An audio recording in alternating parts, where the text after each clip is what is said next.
Okay, it's a quick video for myself, Harvey Goldman. No cuts, no edits, no filters, and no hair. And so for today's video, I want to jump into 5 ways that you can take yourself out of the rat race.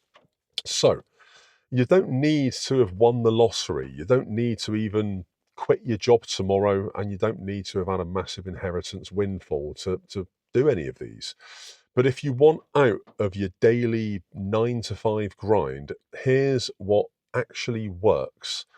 And these are tried and tested, and I'm obviously doing some of these myself as well.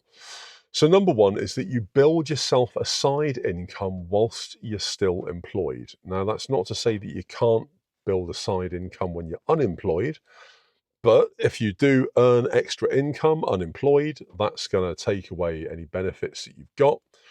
It's probably not going to be income enough to fully leave benefits, and it just complicates your position. So it's easier to do it as a side income whilst you're getting paid anyway. And you'll notice the gains a lot more as well. But everything from freelancing to reselling to tutoring, online businesses like a retail store, Facebook Marketplace, whatever it might be, test the market, throw a little bit of money at it, £100, £200, certainly less than 500. And then, after 2, 3, 4 months, see if it's scalable. Try and grow it, see if it's got legs. If it's not, maybe just bin it and try another one. And that way you're testing the marketplace perhaps a couple of times a year with different ideas, and you're giving them enough time to get off the ground. Now, you're never going to retire that way, but it can start to create a small side income, which could grow and be then significant over time. So if you get to the point when doing this that you can replace at least 50% of your salary before jumping ship, that's probably the turning point when you should consider doing so. Because if you're able to invest a small amount of your time and generate 50% of your full-time salary and those full-time hours, then become free, So yeah, think about it that way, and that's the time to jump ship, is around 50% of your salary income. What you will realize quickly when doing a side income or doing a hustle is that nights and weekends can be enough if you're consistent, and if you're not just going to get in from your 9 to 5, plonk your ass on the couch and turn on Netflix or start playing Call of Duty. So you need to be consistent. You need to be dedicated. You need to give it the attention that it deserves so that it can give you the money that you deserve. You won't get one without the other, or very rarely. I guess option number 2, or way number 2, is going to be to slash unnecessary expenses and do it like a lunatic. Do it like it's a fire sale. Whether it's rent, and you move to a cheaper property, whether it's subscriptions or car costs. Maybe you're the kind of person that's paying £500 a month to have that BMW M4. You could go out and get yourself a jalopy for, 2, 3 grand and just hope that it lasts you the year. But think of the money that you're saving. You need to live like you're broke to make this work, even if you're not. And that's a very hard thing to do, because lifestyle creep and wages creep is massive. And I've been caught by that so many times. But now I absolutely don't. I'm in a position now where my lifestyle does not creep as my wages do. And it's putting me every month in a better position, gradually. But every month I notice that my position becomes more stable. That gap between income and outgoings is basically your freedom fund. Whether you choose to invest that gap and then earn money passively, whether you choose to, stick it on crypto or stick it in an ISA, or whatever you choose to do with it, that gap is basically your gateway to buying your time back, which is your most valuable asset in life. So way number 3 is, don't quit without a runway. So by that, I mean that you really do need a minimum of 6 months living expenses saved to be able to quit your job. Ideally, you want a year. If you've got children or you've got a bit of debt, you'd want more.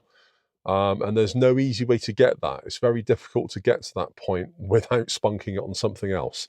but you need to try. Ideally, you want a year if you've got kids. That freedom that you want is massive. It will change your life. But if you try and get freedom without a safety net or a parachute, it's just another trap, and you'll end up, coming back to the bank with your tail between your legs, trying to get a loan to cover basic living expenses, and then you're back at square one, or even worse than square one. So way number 4 is to learn to sell something. And I don't think that enough people try this. Enough people they're probably good at sales and they don't realize it. Think about how people communicate with people just in day-to-day life. I've met people and I've had conversations with people at gigs, and I thought that person would genuinely be a very good salesperson. They could probably sell me anything, just by the way they sort of recourse with people. Learn to sell something though. Teach yourself. Take a course online for free, whether it's products or whether it's services or whether it's your own experience. Maybe you can do something, rather than selling your time for an hourly rate, you can sell your experience for a one-off fee. That's food for thought. Sales equals freedom. It's leverage. And if you can sell, you can definitely survive. And that makes me think almost, there was a really silly film back when I was a kid. Planes, Trains and Automobiles. And this guy is stuck in the middle of nowhere. He's like an accountant or something. His flight gets cancelled. He's stuck in the middle of nowhere. And he meets this really annoying, chubby funster. A guy, I think he sells like shower curtains or shower curtain paraphernalia. And this guy sells these, they were shower curtain rings. He sells them as like earrings and all sorts of mad stuff. And he gets the money for them to eat and to get a flight or a car or whatever back home, to see their families. So look, sales can save you. If you're in a pickle and you've got nothing else, you've still got your ability to sell. I guess way number 5 is to choose progress over perfection. You're never going to nail it first time. Of course you're not. Look at how many times I've failed. But progress is the important thing, that you're always moving forward.